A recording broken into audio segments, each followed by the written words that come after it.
আসসালামু আলাইকুম ওয়া রাহমাতুল্লাহি ওয়া বারাকাতুহু। পরম করুণাময় আল্লাহর নামে শুরু করছি, যিনি আমাদেরকে সৃষ্টি করেছেন। Voice of Abdullah official channel থেকে আব্দুল্লাহ বলতেছি। পৃথিবীর যেখান থেকে আমার চ্যানেলে যুক্ত হয়েছেন সবাইকে স্বাগতম।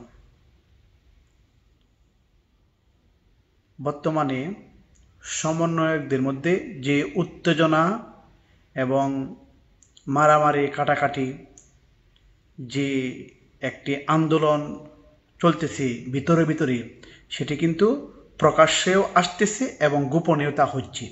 সেই ধারাবাহিকতায় চট্টগ্রাম সমন্বয়কদের সংবাদ সম্মেলনে সমন্বয়কদের মধ্যে তারা সম্মেলন করতে যায় একদল সমন্বয়ক এবং আরেক দল সমন্বয়ক রাফি, আপনারা হয়তো তাকে চিনেন চট্টগ্রামের। সেখানে তারা সম্মেলন করতে যাইয়া একে অন্যের সাথে অসম্মানজনক এবং তারা এই যে সম্মেলন করতেছে, এই সম্মেলনে একজন সমন্বয়ক তাদেরকে বলতেছে যে এই যে বিপ্লব হয়েছে, এই বিপ্লবের মধ্যে আমরাও ছিলাম, তারাও ছিল। এই সমন্বয়ের মধ্যে হাতাহাতি মারামারি কাটাকাটি চলতেছে। এই যে ভিতরে যে সমন্বয়কদের মধ্যে যে একটি বিভ্রান্তিকর, এর মধ্যে সার্জিসের মধ্যেও নুরুল বিপিনুর বলেছে যে সার্জিস এই গোপনভাবে জড়িত, এই হামলা হয়েছে ফারুকের উপর, সেটিও তারা মামলা দায়ের করেছে বিপিনুর। এবং এই যে সমন্বয়করা যে খেলায় তারা মেতে উঠেছে, এই খেলা কিন্তু শেষ হবার নয়। এই খেলা কিন্তু কেবল শুরু হয়েছে। একে অন্যকে রাজনীতিতে ডুবন্তভাবে ভাসমানভাবে তারা খেলা কিন্তু শুরু করে দিয়েছে।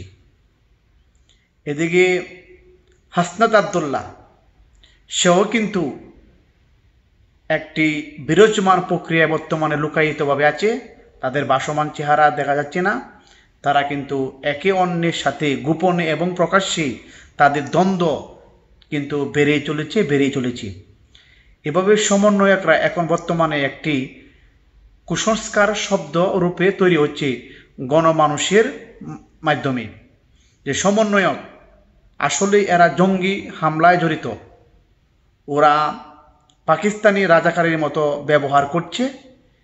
একদল এই বর্তমান এই যে সমন্বয়করা যে পরিবেশ দিয়ে বর্তমানে বাংলাদেশের যে রাজনৈতিক পর্যায়ে যে নেতাকর্মীরা বিভিন্ন দলের যে সমস্ত চাঁদাবাজিতে তারা লিপ্ত হয়ে যাচ্ছে, শুধু হাত বদল হয়েছে, মানুষের চেহারাটা পাল্টেছে, কিন্তু যে পদ্ধতি, সেই পদ্ধতি কিন্তু বাংলাদেশের প্রত্যেকটা জায়গায় বিদ্যমান। এখন বর্তমানে সমন্বয়কদের মধ্যে বিরাট এক উত্তেজনা কাজ করছে। চট্টগ্রাম সমন্বয়কদের যে রাফি নামে একজন সমন্বয়ক, সেই সম্মেলনে এক সমন্বয়ক তাদের সাথে বিরাট উত্তেজনায় বিরাজ করছে। এই আজ আমরা সেই সোশ্যাল প্ল্যাটফর্মে সেগুলা দেখতে পেয়েছি। এই সমন্বয়ক শব্দটি এখন কুসংস্কার নামে রূপান্তর হয়ে বাংলাদেশের মানুষের কাছে তা ঘৃণিতভাবে পরিচিত হচ্ছে। তাই আমি বাংলাদেশের মানুষকে আহ্বান করছি, আপনারা সুস্থ থাকুন এবং আপনার দ্বারা যে কোনো মানুষকে সুস্থ রাখার ব্যবস্থা করুন এবং ধৈর্য ধারণ করে আপনারা নিজেরা সিদ্ধান্ত নিতে পারবেন যে আপনারা কি করবেন। তাই আপনার উপর ভরসা রেখে আজ আমি বিদায় নিচ্ছি। দেখা হবে পরে কোনো ভিডিওতে।